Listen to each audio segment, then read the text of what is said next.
Kurikulum selalu mengalami perubahan karena disesuaikan dengan tuntutan zaman. Indonesia sendiri telah mengalami beberapa kali perubahan dan penyesuaian kurikulum, mulai dari zaman sebelum kemerdekaan hingga zaman setelah kemerdekaan. Seringnya perubahan kurikulum ini sebenarnya didasari oleh beberapa faktor. Namun, dua yang terpenting menurut guru bahasa adalah faktor kebijakan penguasa dan faktor perubahan zaman, seperti munculnya kebutuhan baru dan perkembangan teknologi. Nah, tanpa berpanjang lebar lagi, guru bahasa sudah merangkum dari berbagai sumber perubahan kurikulum di Indonesia setelah zaman kemerdekaan. Kurikulum 1947, Rencana Pelajaran 1947. Kurikulum pertama yang lahir pada masa kemerdekaan memakai istilah dalam bahasa Belanda, Leerplan, yang artinya rencana pelajaran. Istilah ini jauh lebih populer dibanding istilah curriculum dalam bahasa Inggris. Perubahan arah pendidikan lebih bersifat politis, dari orientasi pendidikan Belanda ke kepentingan nasional, sedangkan asas pendidikan ditetapkan Pancasila. Kurikulum yang berjalan saat itu dikenal dengan sebutan Rencana Pelajaran 1947, yang baru dilaksanakan pada tahun 1950. Sejumlah kalangan menyebut sejarah perkembangan kurikulum diawali dari kurikulum 1950. Bentuknya memuat dua hal pokok. 1. Daftar mata pelajaran dan jam pengajarannya, dan 2. Garis-garis besar pengajaran. Pada saat itu, kurikulum pendidikan di Indonesia masih dipengaruhi sistem pendidikan kolonial Belanda dan Jepang, sehingga hanya meneruskan yang pernah digunakan sebelumnya. Rencana Pelajaran 1947 boleh dikatakan sebagai pengganti sistem pendidikan kolonial Belanda. Karena suasana kehidupan berbangsa saat itu masih dalam semangat juang merebut kemerdekaan, maka pendidikan sebagai development conformism lebih menekankan pada pembentukan karakter manusia Indonesia yang merdeka dan berdaulat dan sejajar dengan bangsa lain di muka bumi ini. Orientasi Rencana Pelajaran 1947 tidak menekankan pada pendidikan pikiran. Hal yang diutamakan adalah pendidikan watak, kesadaran bernegara dan bermasyarakat. Materi pelajaran dihubungkan dengan kejadian sehari-hari, perhatian terhadap kesenian, dan pendidikan jasmani. Kurikulum 1952, Rencana Pelajaran Terurai 1952. Setelah Rencana Pelajaran 1947, pada tahun 1952 kurikulum di Indonesia mengalami penyempurnaan. Kurikulum ini lebih merinci setiap mata pelajaran yang kemudian diberi nama Rencana Pelajaran Terurai 1952. Kurikulum ini sudah mengarah pada suatu sistem pendidikan nasional. Yang paling menonjol dan sekaligus ciri dari kurikulum 1952 ini bahwa setiap rencana pelajaran harus memerhatikan isi pelajaran yang dihubungkan dengan kehidupan sehari-hari. Silabus mata pelajarannya menunjukkan secara jelas bahwa seorang guru mengajar satu mata pelajaran. Kurikulum 1964, Rencana Pendidikan 1964. Usai tahun 1952, menjelang tahun 1964, pemerintah kembali menyempurnakan sistem kurikulum di Indonesia. Kali ini diberi nama Rencana Pendidikan 1964. Pokok-pokok pikiran kurikulum 1964 yang menjadi ciri dari kurikulum ini adalah bahwa pemerintah mempunyai keinginan agar rakyat mendapat pengetahuan akademik untuk pembekalan pada jenjang SD, sehingga pembelajaran dipusatkan pada program Pancawardhana, yaitu pengembangan moral, kecerdasan, emosional atau artistik, keprigelan atau keterampilan, dan jasmani. Ada yang menyebut Pancawardhana berfokus pada pengembangan daya cipta, rasa, karsa, karya, dan juga moral. Mata pelajaran diklasifikasikan dalam 5 kelompok bidang studi, yakni moral, kecerdasan, emosional atau artistik, keprigelan atau keterampilan, dan jasmania. Pendidikan dasar lebih menekankan pada pengetahuan dan kegiatan fungsional praktis. Kurikulum 1968. Kelahiran kurikulum 1968 bersifat politis, mengganti rencana pendidikan 1964 yang dicitrakan sebagai produk Orde Lama. Dari segi tujuan pendidikan, kurikulum 1968 bertujuan bahwa pendidikan ditekankan pada upaya untuk membentuk manusia Pancasila sejati, kuat dan sehat jasmani, mempertinggi kecerdasan dan keterampilan jasmani, moral, budi pekerti, dan keyakinan beragama. Dalam kurikulum ini, tampak dilakukannya perubahan struktur kurikulum pendidikan dari Pancawardhana menjadi pembinaan jiwa Pancasila, pengetahuan dasar, dan kecakapan khusus. Kurikulum 1968 merupakan perwujudan dari perubahan orientasi pada pelaksanaan UUD 1945 secara murni dan konsekuen. Kurikulum 1968 menekankan pendekatan organisasi materi pelajaran, yakni kelompok pembinaan Pancasila, pengetahuan dasar, dan kecakapan khusus. Muatan materi pelajaran bersifat teoritis, tidak mengaitkan dengan permasalahan faktual di lapangan. Titik beratnya pada materi apa saja yang tepat diberikan kepada siswa di setiap jenjang pendidikan. Isi pendidikan diarahkan pada kegiatan mempertinggi kecerdasan dan keterampilan, serta mengembangkan fisik yang sehat dan kuat. Kurikulum 1975. Kurikulum 1975 menekankan pada tujuan agar pendidikan lebih efektif dan efisien. Latar belakang lahirnya kurikulum ini adalah pengaruh konsep di bidang manajemen, yaitu MBO, Management by Objective, yang terkenal pada saat itu. Metode, materi, dan tujuan pengajaran dirinci dalam prosedur pengembangan sistem instruksional yang dikenal dengan istilah satuan pelajaran, yaitu rencana pelajaran setiap satuan bahasan. Setiap satuan pelajaran dirinci menjadi tujuan instruksional umum, tujuan instruksional khusus, materi pelajaran, alat pelajaran, kegiatan belajar mengajar, serta evaluasi. Kurikulum 1975 banyak dikritik karena guru dibuat sibuk menulis rincian apa yang akan dicapai dari setiap kegiatan pembelajaran. Kurikulum 1984, kurikulum 1975 yang disempurnakan. Kurikulum 1984 mengusung proses skill approach. Meski mengutamakan pendekatan proses, tapi faktor tujuan tetap penting.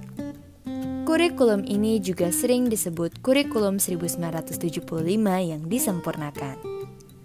Posisi siswa ditempatkan sebagai subjek belajar, dari mengamati sesuatu, mengelompokkan, mendiskusikan, hingga melaporkan. Model ini disebut cara belajar siswa aktif atau student active learning. Konsep CBSA yang elok secara teoretis dan bagus hasilnya di sekolah-sekolah yang diuji cobakan mengalami banyak deviasi dan reduksi saat diterapkan secara nasional. Sayangnya, banyak sekolah kurang mampu menafsirkan CBSA. Yang terlihat adalah suasana gaduh di ruang kelas lantaran siswa berdiskusi, di sana-sini ada tempelan gambar, dan yang mencolok, guru tak lagi mengajar model ceramah. Kurikulum 1994 dan Suplemen Kurikulum 1999. Kurikulum 1994 merupakan hasil upaya untuk memadukan kurikulum-kurikulum sebelumnya, terutama kurikulum 1975 dan 1984. Sayang, perpaduan antara tujuan dan proses belum berhasil sehingga banyak kritik berdatangan disebabkan oleh beban belajar siswa dinilai terlalu berat, dari muatan nasional sampai muatan lokal. Materi muatan lokal disesuaikan dengan kebutuhan daerah masing-masing, misalnya bahasa daerah, kesenian daerah, keterampilan daerah, dan lain-lain. Berbagai kepentingan kelompok-kelompok masyarakat juga mendesak agar isu-isu tertentu masuk ke dalam kurikulum. Akhirnya, kurikulum 1994 menjelma menjadi kurikulum super padat. Perubahannya lebih pada menambal sejumlah materi pelajaran saja. Kurikulum 2004, KBK, kurikulum berbasis kompetensi. Sebagai pengganti kurikulum 1994 adalah kurikulum 2004 yang disebut dengan kurikulum berbasis kompetensi atau KBK. Suatu program pendidikan berbasis kompetensi harus mengandung 3 unsur pokok, yaitu pemilihan kompetensi yang sesuai, spesifikasi indikator-indikator evaluasi untuk menentukan keberhasilan pencapaian kompetensi, dan pengembangan pembelajaran. KBK memiliki ciri-ciri menekankan pada ketercapaian kompetensi siswa baik secara individual maupun klasikal, berorientasi pada hasil belajar atau learning outcomes, dan keberagaman.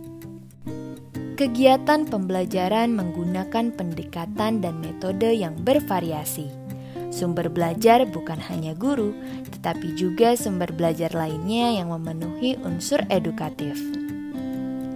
Penilaian menekankan pada proses dan hasil belajar dalam upaya penguasaan atau pencapaian suatu kompetensi.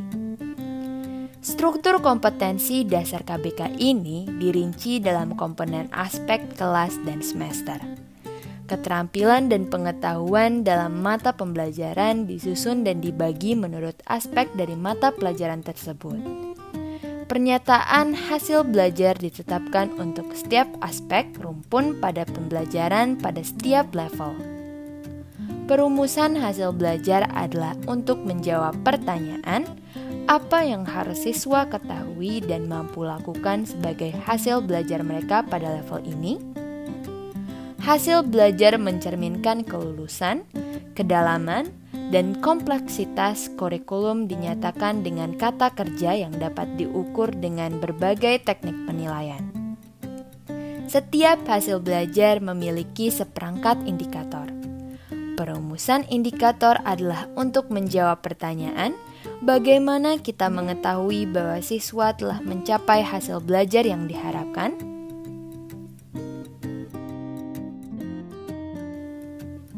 Kurikulum 2006, KTSP, Kurikulum Tingkat Satuan Pendidikan. Pelaksanaan KBK masih dalam uji terbatas. Namun pada awal tahun 2006, uji terbatas tersebut dihentikan. Selanjutnya dengan terbitnya Permen Nomor 24 Tahun 2006 yang mengatur pelaksanaan Permen Nomor 22 Tahun 2006 tentang standar isi kurikulum dan Permen Nomor 23 tentang standar kelulusan. Lahirlah kurikulum 2006 yang pada dasarnya sama dengan kurikulum 2004. Perbedaan yang menonjol terletak pada kewenangan dalam penyusunannya, yaitu mengacu pada jiwa dari desentralisasi sistem pendidikan. Pada kurikulum 2006, pemerintah pusat menetapkan standar kompetensi dan kompetensi dasar, sedangkan sekolah dalam hal ini guru dituntut untuk mampu mengembangkan dalam bentuk silabus dan penilaiannya sesuai dengan kondisi sekolah dan daerahnya. Hasil pengembangan dari semua mata pelajaran dihimpun menjadi sebuah perangkat yang dinamakan Kurikulum Tingkat Satuan Pendidikan atau KTSP. Penyusunan KTSP menjadi tanggung jawab sekolah di bawah binaan dan pemantauan Dinas Pendidikan daerah dan wilayah setempat. Kurikulum 2013. Pemerintah melakukan pemetaan kurikulum berbasis kompetensi yang pernah diuji cobakan pada tahun 2004. Kompetensi dijadikan acuan dan pedoman bagi pelaksanaan pendidikan untuk mengembangkan berbagai ranah pendidikan, yakni pengetahuan, keterampilan, dan sikap dalam seluruh jenjang dan jalur pendidikan, khususnya pada jalur pendidikan sekolah. Kurikulum 2013 berbasis kompetensi memfokuskan pada pemerolehan kompetensi-kompetensi tertentu oleh peserta didik. Oleh karena itu, kurikulum ini mencakup sejumlah kompetensi dan seperangkat tujuan pembelajaran yang dinyatakan sedemikian rupa sehingga pencapaiannya dapat diamati dalam bentuk perilaku atau keterampilan peserta didik sebagai suatu kriteria keberhasilan. Kegiatan pembelajaran perlu diarahkan untuk membantu peserta didik menguasai sekurang-kurangnya tingkat kompetensi minimal agar mereka dapat mencapai tujuan-tujuan yang telah ditetapkan, sesuai dengan konsep belajar tuntas dan pengembangan bakat. Setiap peserta didik harus diberi kesempatan untuk mencapai tujuan sesuai dengan kemampuan dan kecepatan belajar masing-masing.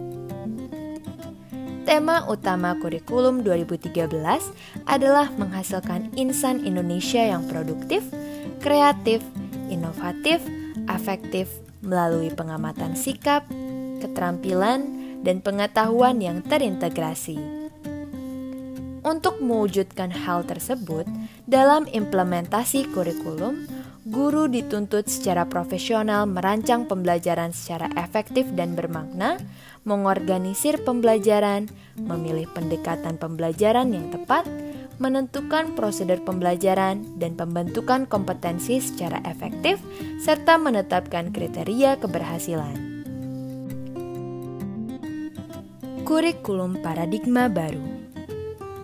Kurikulum paradigma baru yang rencananya akan diterapkan tahun 2022 ini dinilai lebih fleksibel dan lebih berfokus pada materi yang esensial sehingga tidak terlalu padat materi. Hal ini bertujuan agar guru memiliki waktu untuk pengembangan karakter dan kompetensi. Kurikulum paradigma baru sebagai penyempurnaan dari kurikulum 2013 ini akan diberlakukan secara terbatas dan bertahap melalui program sekolah penggerak dan pada akhirnya akan diterapkan pada setiap satuan pendidikan yang ada di Indonesia. Meskipun demikian, menurut Mendikbudristek Nadiem Makarim, wewenang penerapan kurikulum terbaru ini diberikan kepada masing-masing sekolah. Sebelum diterapkan pada setiap satuan pendidikan, mari kita mengenal 7 hal baru dalam kurikulum paradigma baru. Pertama, struktur kurikulum. Profil pelajar Pancasila menjadi acuan dalam pengembangan standar isi, standar proses, dan standar penilaian atau struktur kurikulum, capaian pembelajaran, prinsip pembelajaran, dan asesmen pembelajaran. Secara umum, struktur kurikulum paradigma baru terdiri atas kegiatan intrakurikuler berupa pembelajaran tatap muka bersama guru dan kegiatan proyek. Selain itu, setiap sekolah juga diberikan keleluasaan untuk mengembangkan program kerja tambahan yang mengembangkan kompetensi peserta didiknya, dan program tersebut dapat disesuaikan dengan visi misi dan sumber daya yang tersedia di sekolah tersebut. Kedua, hal yang menarik dari kurikulum paradigma baru yaitu jika pada kurikulum 2013 kita mengenal istilah KI dan KD, yaitu kompetensi yang harus dicapai oleh siswa setelah melalui proses pembelajaran, maka pada kurikulum paradigma baru kita akan berkenalan dengan istilah baru, yaitu capaian pembelajaran yang merupakan rangkaian pengetahuan, keterampilan, dan sikap sebagai salah satu kesatuan proses berkelanjutan sehingga membangun kompetensi yang utuh. Oleh karena itu, setiap asesmen pembelajaran yang akan dikembangkan oleh guru haruslah mengacu pada capaian pembelajaran yang telah ditetapkan. Ketiga, pelaksanaan proses pembelajaran dengan pendekatan tematik yang selama ini hanya dilakukan pada jenjang SD saja. Pada kurikulum baru diperbolehkan untuk dilakukan pada jenjang pendidikan lainnya. Dengan demikian, pada jenjang SD kelas 4, 5, dan 6 tidak harus menggunakan pendekatan tematik dalam pembelajaran, atau dengan kata lain sekolah dapat menyelenggarakan pembelajaran berbasis mata pelajaran. Keempat, jika dilihat dari jumlah jam pelajaran, kurikulum paradigma baru tidak menetapkan jumlah jam pelajaran per minggu seperti yang selama ini berlaku pada kurikulum 2013. Akan tetapi, jumlah jam pelajaran pada kurikulum paradigma baru ditetapkan per tahun sehingga setiap sekolah memiliki kemudahan untuk mengatur pelaksanaan kegiatan pembelajarannya. Suatu mata pelajaran bisa saja tidak diajarkan pada semester ganjil, namun akan diajarkan pada semester genap atau dapat juga sebaliknya. Misalnya, mata pelajaran IPA di kelas 8 hanya diajarkan pada semester ganjil saja. Sepanjang jam pelajaran per tahunnya terpenuhi, maka tidak menjadi persoalan dan dapat dibenarkan.